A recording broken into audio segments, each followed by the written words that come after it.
احتشام صاحب میں آپ سے آغاز کرنا چاہوں گی. ہم سٹیپ بائی سٹیپ بات کریں گے. پہلے وفود کی جو سلیکشن ہے اس پہ بات کرتے ہیں. امریکی وفد میں جو 3 شخصیات شامل ہیں وہ لائن اپ آپ کی نظر میں کیا ظاہر کر رہا ہے؟ کیونکہ خدشات ایک یہ بھی رہے کہ کہیں اس مذاکرات کی آڑ میں ٹائم بائنگ ٹیکٹک کے طور پہ اس کو استعمال تو نہیں کیا جائے گا. کیا یہ سلیکشن ظاہر کر رہی ہے کہ صدر ٹرمپ چاہتے ہیں کہ مذاکرات کامیاب ہوں؟ دیکھیں افسا جو امریکی وفد کی آپ نے بات کی ہے، 3 لوگوں کا نام لیا، اس کو 4 کر دیں آپ. سینٹ کام کے چیف بریٹ کوپر وہ بھی آ رہے ہیں، ٹھیک ہے. ادھر عباس عراقچی بھی ہوں گے، اسپیکر صاحب بھی ہوں گے، 1-2 اور لوگ بھی ہیں ان کے ساتھ، ٹھیک ہے.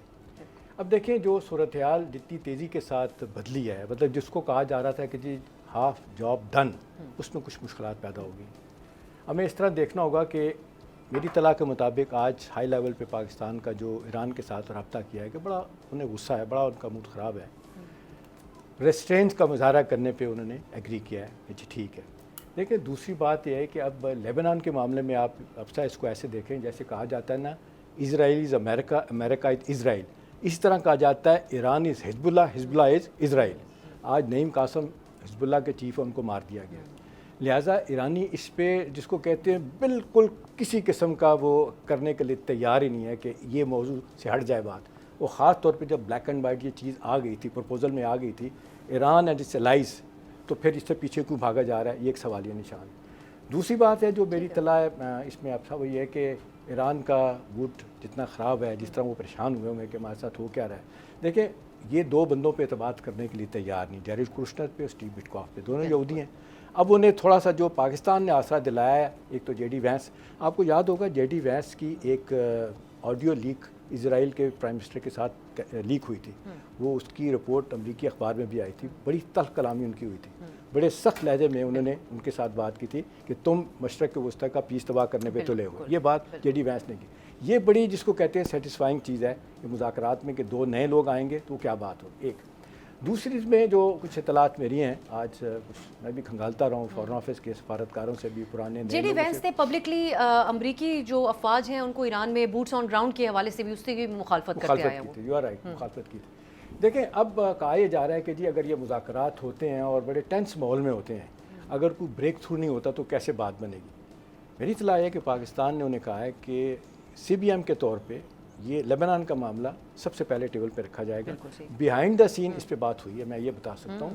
اور یہ کہا جا رہا ہے کہ جی جب آپ ٹیبل پہ لے آئیں گے تو اس پہ بات ضرور ہوگی اور یہ آپ کے جو کنسرنز ہیں اس پہ بات کی جائے گی. ٹھیک ہے، میں اگر آپ اجازت دیں میں ادھر سے ایک جملہ آگے کہہ دوں. اب دیکھیں یہ دوسری بات ہے، یہ وہ ٹاکس نہیں ہو رہی کہ ایک کمرے میں ادھر بیٹھے ہیں جے ڈی وینس، اپنا یہ امریکی بیٹھے ہیں ادھر، یہ اب یہ ڈائریکٹ ٹاکس ہونے کی بات ہو رہی ہے. ٹھیک ہے.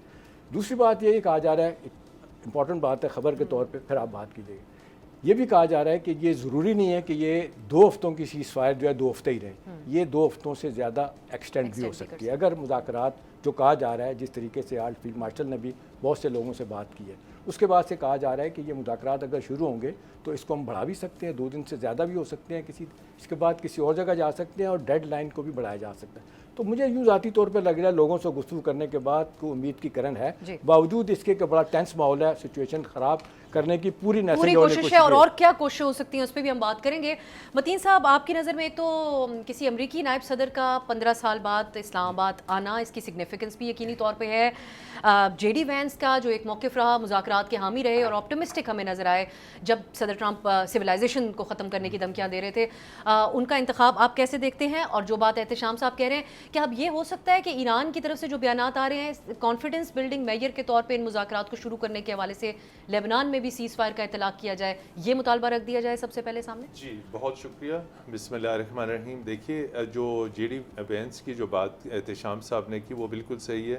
ان پہ ایرانیوں نے اعتماد کیا اور پھر پاکستان نے انہیں کمیونیکیٹ کیا، چونکہ وہ اس وقت امریکی مذاکراتی ٹیم کو ہیڈ کر رہے ہیں تو ان کی موجودگی سے یقینی طور پہ کوئی بات چیت آگے بڑھے گی. دوسرا یہ کہ جو آپ نے کہا کہ جو ایرانی سٹیٹمنٹس آ رہے ہیں، ہمیں یہ دیکھنا ہے کہ وائٹ ہاؤس کی جو خاتون ترجمان ہے اس کی گزشتہ شب کی بریفنگ، جس میں انہوں نے کہا کہ ہم ایران کے 10 نکات کو ردی کی ٹوکری میں پھینکتے ہیں اور لیبنان کے اوپر کوئی بات چیت نہیں ہوئی. اور اس سے ایک روز قبل جو امریکی وزیر دفاع کی جو پریس بریفنگ تھی اس میں بھی جو لب و لہجہ اختیار کیا گیا، یہ تمام تر چیزیں اس وقت سامنے آئیں جب سیز فائر اور پاکستانی وزیر اعظم کی جانب سے یہ ٹویٹ آ چکا تھا. میں سمجھتا ہوں یہ لب و لہجہ امریکی ڈیفنس سیکرٹری کا اور وائٹ ہاؤس کی ترجمان کا کہ ہم ایرانی شرائط کو مسترد کرتے ہیں, یہ وہ سٹیٹمنٹس تھے جس کے بعد ایران نے رد عمل دیا, اور پھر اس کے بعد اسرائیل اور امریکہ کی دونوں کی لیڈرشپ کی طرف سے آیا کہ لبنان اس میں شامل نہیں ہے. اور حالانکہ آپ وزیر اعظم پاکستان کا پہلا ٹویٹ دیکھیں, اس میں کلیئر کٹ لکھا ہوا ہے کہ cease fire with Iran and Israeli cease fire in Lebanon. تو یہ احتشام صاحب نے بالکل صحیح کہا, اس نقطے کے اوپر تھوڑی سردی گرمی ہوگی یقینی طور پہ, چونکہ آپ نے بھی اپنی اوپننگ میں کہا کہ پہلے 10 سے 15 منٹ میں اسرائیل کی خوفناک بامنگ ہو چکی ہے اور بامنگ جاری ہے اس وقت. اور جس طرح انہوں نے بتایا کہ نعیم قاسم صاحب کو شہید کر دیا گیا, وہ حزب اللہ کے سربراہ تھے. یہ تمام تر جو چیزیں یہ کانفیڈنس بلڈنگ میئر کو ایروڈ کرنے والی ہیں. اور ایک چیز کو بڑا پازیٹیو لیا جا رہا ہے کہ جو اسٹیٹمنٹ ان کا ہے اپنے جے ڈی وینس کا, جو انہوں نے کہا ہے کہ جی ہم نے ہمارے 15 پوائنٹ میں سے 3 پوائنٹ پہ ایران کو اعتراض ہے نا, 12 پہ تو اتفاق ہے نا. ان کا کہنا ہے کہ ہم بات چیت کے ذریعے کور اپ کر سکتے ہیں اور وہ یورپ میں موجود ہیں. تو مجھے اگر آپ دونوں کی اجازت ہو, منصور صاحب کے آگے کچھ مصروفیت بھی ہے تو ان سے کچھ 2-4 سوالات میں پوچھنا چاہوں گی. منصور جعفر صاحب, کیا توقع رکھی جائے اسلام آباد میں ہونے والے ان مذاکرات جو فیس ٹو فیس ایران اور امریکہ کے وفود بیٹھیں گے, اس سے وائلیشن سیز فائر کی آلریڈی شروع ہو چکی ہیں جس کا یہاں پر ذکر ہو رہا ہے, لب و لہجے کا بھی کے حوالے سے بھی بات ہوئی جو امریکہ کی طرف سے اپنایا جا رہا ہے اس دوران بھی. یہ کنفیوژن آپ کی نظر میں کیسے ہو سکتی ہے جب پرائم منسٹر شہباز شریف کا سیز فائر کے حوالے سے جو اعلان تھا اس میں واضح لبنان کا ذکر تھا, تو یہ کنفیوژن کس طریقے سے کریٹ ہو گئی آپ کی نظر میں؟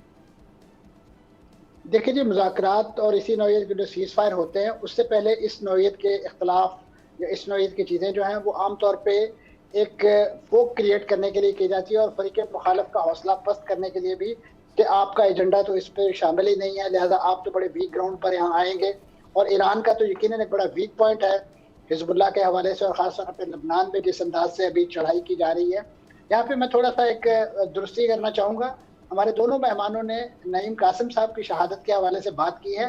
انہیں ابھی حملہ ان کا کیا گیا, لیکن ان کے آفس کے اسسٹنٹ شہید ہوئے ہیں جو ان کے قریبی عزیز بھی تھے, ابھی وہ باقاعدہ حیات ہیں. نعیم قاسم صاحب ابھی شہید نہیں ہوئے. شکریہ کریکشن.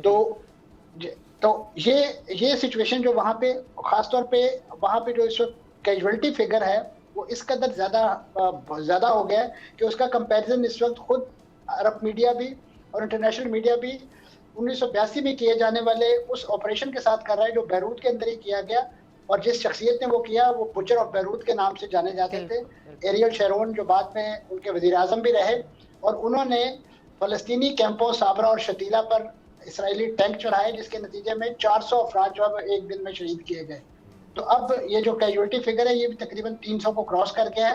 اور اس میں جو سب سے بڑا ایشو ہے کہ جو انکرجن کی جا رہی ہے اس کے نتیجے میں جو پلان ہے اسرائیل کا وہ اس وقت تقریباً 14% جنوبی بیروت کا جو علاقہ جو ہے وہ اپنے قبضے میں لینا چاہتا ہے. یہ اس علاقے سے زیادہ ہے جو ماضی میں حزب اللہ نے ایک ایفرٹ کے ذریعے اسرائیل سے آزاد کروایا تھا, اور اس کے بعد سے دوبارہ اسرائیل اس کو قبضے میں نہیں لے سکا. یہاں پہ اس وقت لبنانی وزیر اعظم جو ہے ان کی طرف سے بڑا ہاہاکاری مچی ہوئی ہے, اور وہ شاید پاکستانی وزیر اعظم سے بھی انہوں نے رابطہ کیا ہے اور مدد کی درخواست کی ہے. لیکن ان کا جو رویہ ہے جو ماضی میں انہی کے وہ اقدامات ہیں جس کی وجہ سے اسرائیل کو یہ شے ملی ہے کہ انہوں نے حزب اللہ کو ایک غیر قانونی تنظیم قرار دے کے اس پر پابندی عائد کی اور اس سے اسی بنیادوں پہ اسلحہ لینے کے لیے کارروائی شروع کی جس طریقے سے حماس سے اس کو ڈی ملٹرائز کرنے کے لیے, اس سے اسلحہ لینے کے لیے غزہ کے اندر پلاننگ کی جا رہی ہے. اب جب آپ نے ان کو ایکسپوز کر دیا ہے تمام اسرائیلی حملوں کے حوالے سے, تو اسرائیل کا تو ہاتھ اس حد تک کھل گیا ہے کہ انہوں نے سرحد پر متعین جو اقوام متحدہ کی یونیفل فورس ہے جو پیس کیپنگ کا کام کرتی ہے وہاں پہ, اس کو بھی نہیں چھوڑا. اس کے تقریباً 4 افراد جو ہے وہ شہید کر دیے گئے ہیں, قتل کر دیے گئے ہیں, جس میں 2 انڈونیشین فوجی بھی شامل تھے. اب یہ وہ سچویشن ہے کہ جو اس وقت وہاں پہ پیدا ہو چکی ہے, اور میں سمجھتا ہوں کہ اس بات کو اگر ایجنڈے سے باہر نکالا جاتا ہے یا سیز فائر کے ایمبٹ سے باہر نکالا جاتا ہے تو اس کا مطلب ہے کہ ایران کو آپ فری ہینڈ دے رہے ہیں کہ یو کین رسپونڈ, کیونکہ یہ تو سیز فائر کے اس ایمبٹ میں نہیں آتا. تو ممکن ہے کہ ایران اپنی اظہار یکجہتی کے لیے اس کو ایک انڈیپینڈنٹ آبجیکٹ خیال کرتے ہوئے اس پر سولیڈیرٹی کے لیے جو اسرائیل کے ان پاکٹس پر, شمالی اسرائیل پر حملہ کر دے. تو ایسی صورت میں پھر آپ کے مذاکرات تو سارے تاراج ہو جائیں گے,